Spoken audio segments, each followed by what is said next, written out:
Македонија не и се дига. Ништо не и се дига. Ни моралот, ни знамето, ни гордоста, ни наталитетот, ни стандардот, ни платите, ни здравствената заштита. Ништо не и се дига на Македонија. Затоа што во Македонија расте осмиот патник, оној опасен, монструм од филмот Alien, кој тогаш како во филмот ќе излезе од градите македонски и ќе се стори чудовиште кој ќе не изеде и изеде сите. Односно, тие што нема да ги изеде, ќе ги изебе за да излезат нови чудовишта кои ќе најадат сите преостанати, додека не нема. Барем тоа бил планот, така сум слушнал. Не помага ни тоа што побарувачката за Виагра, Динамико, Ревагра, Афричка слива, турски маджун, Максимед е 10-кратно зголемена и понекогаш не можеш да најдеш ништо во аптеките за дигање на македонесот. Ти се плачеш, што би рекол колегата Јовица Михайловски. Ама ова не е црква па да се помолиш да однесеш зејтинче од 100 денари да запалиш кандилце и он да се дигне. Не бе, брат. И он тебе не тебаа 2%. Мек е како душа. Како и да не е мек, бе? Година и пол затворени како кучиња седиме дома со непроверени вести. 6000 луѓе умреа, од кои десетина што се на некој начин поврзани со тебе и ти трагично ја преживуваш секоја нивна смрт под стреси. Без парица, кредити, камати, лихвари, без работица, хаос и се подмачкано со лажен пиар на владата. Волку помош, толку помош. Читам вчера ги објавиле фирмите кои не ја поминале мартовската плата, а од нив добиле помош. Ало бе, кого ебете у здрав мозок? Пошто сте ги туриле цифрите за помош. Пола од фирмите добиле од 120 до 230 евра. Замисли ги објавиле во јавност дека им дале помош 120 евра. А во истиот момент има 10 тендери кои ги кријат за возила, за мебел, за морски плодови со милиони евра народни пари. И после како бе да ти се дигне, кога само гзот ти е на цена и во промет? Да не објавуваат и сексаат и кога ништо нема да ни дадат. Си трошат народни пари и се свиркаат. Кафанџиите не работеле 21 ден и први ним им дале пари. Има сектори што не работат година и пол, ги утепавте од лажење, скршен денар не видоа. Ама со кафенџиите е најлесен подкупот и со невладините. Таму вие истурајте. Тие ќе одработат сега таман за локални и пак ќе ги преебете ВМРО за 2-3 советника. Па толку треба за подкуп? Малку да го смениш резултатот, колку што треба, како што беше и на минативе избори. И 2 од карти, овие зелениве, овие шумкариве. Пардон, бе, од овие што некогаш беа дуи, а сега се зелени. И ете ти пак 4 години успеси на градоначалниците, како што се ова мовчето и таблата за шах во Битола, си алиците од 1200 евра на Марин во аеродром, а можете и едно моторче да земете од кај кумот, ко Стефан од Карпош и да му го поклоните на кумашинот, мислам. Викаа дека новиот СДСМ исто така не им се дигал во последно време, ако имале пари, коли, швалери, станови и сите погодности. И им носеле од грчката и бугарската Виагра, таа била оригинал, овдека по аптекиве била таа малце сомнителен квалитет и производ. И сите се чудат зошто не им се дига. Се јави пред некој ден Иван Исцелител и им објасни што работава. Имено, овие од СДСМ во задниве 4 години многу викале: ме боли К за Македонија, ме боли К за народ, ме боли К за јазикот, ме боли К за името, ме боли К за економијата. Тогаш според Иван Исцелител се јавувал, вика, плацебо ефект. Стварно кога мислиш дека те боли К, и тогаш почнува слабо да ти се дига. Ако ги имаш сите погодности.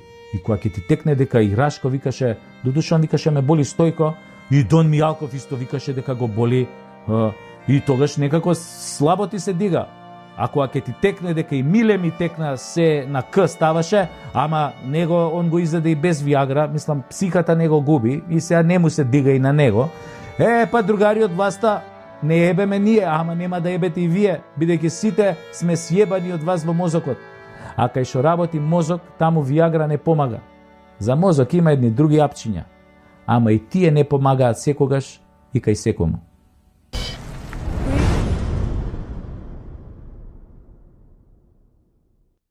Деновиве ми текна на една гениална реченица на Миле Паника за македонскиот починет менталитет. Миле му се обреќа на еден копил. Знаеш како се прават глупи деца? А Малио вика арогантно: не бе! Па, оди бе, праше го татко ти. Нашиве модерни генерации во изминативе денови полудеа по чипсот таки си по сокот прима. Го прима. Добре. И се би било тоа окей, под девизата, нели, младост, лудост. Нели, се да се проба. Само ако чипсот такис немаше 40 грама и не чинеше 400 денари. Исто како и лименката прима од пола литар газирана портоколада 800 денари. За 5 лути компирчиња и пола литро газирана шеќерна водичка, во време кога луѓе претураат по контейнери, а општеството е во колапс. Во време кога деца немаат доручек, ручек или вечери и се лечат со СМС пораки. Очигледно модерниве татковци на новиве генерации направиле многу глупи деца. Многу глупи. Исклучително глупи. Да се разбереме. Тука не мислам на сите татковци и на сите деца. Ама што бе тутурутка треба да бидеш да дадеш 400 денари за 40 fucking грама чипс? Абе, од златен компир, бе, дечки, да не го прават чипсот. Абе, мучнете малку со тоа пинтарите, бе. Абе, не бидете толку не бидете ко да бе правил глуп татко. Да не го барале тој компирот со кучиња и свињи ко тартуфи шо бараат, па да мора да е толку скап.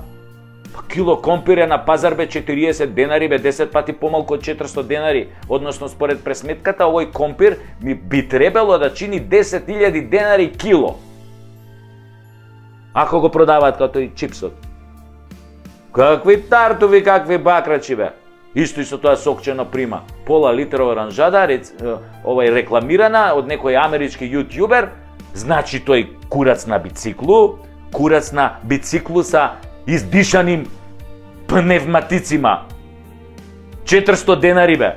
Абе, мислиш дека пиеш некој виски забораено на 3000 метри под вода у Титаник? Па сега као ти си влегол со тој, како се викаше тој режисерот што го снимаше Титаник, си влегол, си го нашол шишево, си излегол горе на површина, го отвараш, го пиеш, 100 и кусур години старо, 110, 120 години старо. Или некој вино од астелот на Наполеон, пример, ти донесат. Кога го изалкала по таму у Русија. 7 евра, бре, лименка, бе. Абе, 7 психијатри треба да ве прегледат, бе, цел конзилиум психијатри. Ама реков, не се нервирам појче. Не се нервирам појче, така реков. Кај гол Хасан, таму и сите турци. Јас и мојот маркетиншки тим решивме затоа да направиме наш производ. Откако видовме дека сакате да го такис и сакате да го примате, ние решивме да пакуваме наш пијалок за идните генерации скопски глупи деца и други, нели, во Македонија глупи деца. Ова е традиционален, напоменувам, се работи за традиционален македонски пијалок, но ние го ребрендиравме, го амбалажа, у нова амбалажа го ставивме во лименка да биде тоа многу помодерно. А нашиот производ, она што ние го правиме и што мислам дека ќе ги потрефи вкусовите на сите, нели, глупи деца во Македонија, производот е фактички пакуваме солен салеп у лименка. Солен салеп. Таков, густ. Бел, убав. Лигав. Ако стапнеш на него, можеш да се лизнеш, да паднеш на теме, незгодно да се повредиш, скршеници, ово на череп. Зошто е солен? Тоа бе сега бе... Да, бе, тоа е мистеријата. Од кај сега салеп па солен? Зошто е солен? Па, солен е затоа што животот ни е благ. Премногу благ, сладок живот. Долче вита, прекрасен. Па нели малку да смениме, бе, доста ни од благо, бе, благ живот, благо е, благо. Дај нешто солено, бе. Затоа што ние како нација обожуваме салебе. Абе, секој дневно голтаме салеб. Само кришум, тоа не е нешто што можеш ти салеб на јавно место да го голташ. Мора да се интимност треба негде. Вака на отворено, проматка, отвори лименката, окей. Ако ти испрска полиција или гради, се салепе, органска работа. Ќе се исуши, можеш да го избришеш. Али битно е да натегнеш и грташ. Тоа фуче салепот, фуче. Полн со белковини, минерали, јаглехидрати, протеини, витамини. И не смееш, бре, тоа е толку убав напиток, бе. Абе, не смееш да дозволиш да ти капне на страна ништо од лименката кој пиеш. Солен салеп за секој граѓанин во Северна Македонија. А ние веќе, како професионалци, разговаравме со една компанија да ни го полни, само ни рекоа не можело на лименката да стои македонски солен салеп, затоа што Грција ни го земала поимот македонски. Знаеме, јас им реков, им вратив на забелешка во мејлов што ни ја пратија, го знаеме тоа, свесни сме. Па солен салеп пија и нашиве овие у политичариве, што беа у Преспа, кој ни го менува името, да, тамо имаше солен салеп на трпезата после подпишувањето, тоа, ама капка, не остаа нашите да капне, преубаво беше, мислам, стварно и грците тоа, каков салеп еден им спремија, им сервира, тоа, свака част. А грците нормално, грците си пија узо, дзацики узо. Тие бело, ама и нашиве бело, нашиве малце побело, погусто, малце така по... Добро, марамараско ќе ставиш узото и оно малце ќе сгусне, ама некако салепов нашиве што им да го пијат, не е толку густо. Ама како вика старите, кој што се заслужил. Затоа на нашиве после устане им се отвараше кога се врати од Преспа. Толку салеп многу што изголта, тоа им се враќаше назад и кога се вратија после нивица тука, многу не збореа ги, немаше по медиуми, нели, тоа им се враќа салепот назад. Ама јаки се они, они имаат неверојатни капацитети за да голтаат салеп. Ма чути што ми текна на идејава од секое лошо излезе добро, кој што вели нашиот народ на Фејсбук. И децава е упао да ги учиме од мали нозе на органска храна. Не, тамо некои вештачки глупости, таки го прима. Не бе, го примивме ние таки содамна. Сега е време за солен салеп од лименка. И да не се секирате. Пошто нели, тој ќе се рекламира као солен салеп од Северна. Така? И нормално у тој случај веднаш Северина ја ангажиравме, се нафати да го рекламира, вика имала искуство со солен салеп и на телевизија, на видео, на ова, на она. Да, и дека рече дека може тие нејзини искуства, нели, да ги примени и во нашава кампања. Ја додуше за тоа прв пат слушам, викам, кога се Северина на видео клипчиња нешто голтала солен салеп, не ми текне, ама добро. Викам, не, зашто не и верувам, мислам. Така,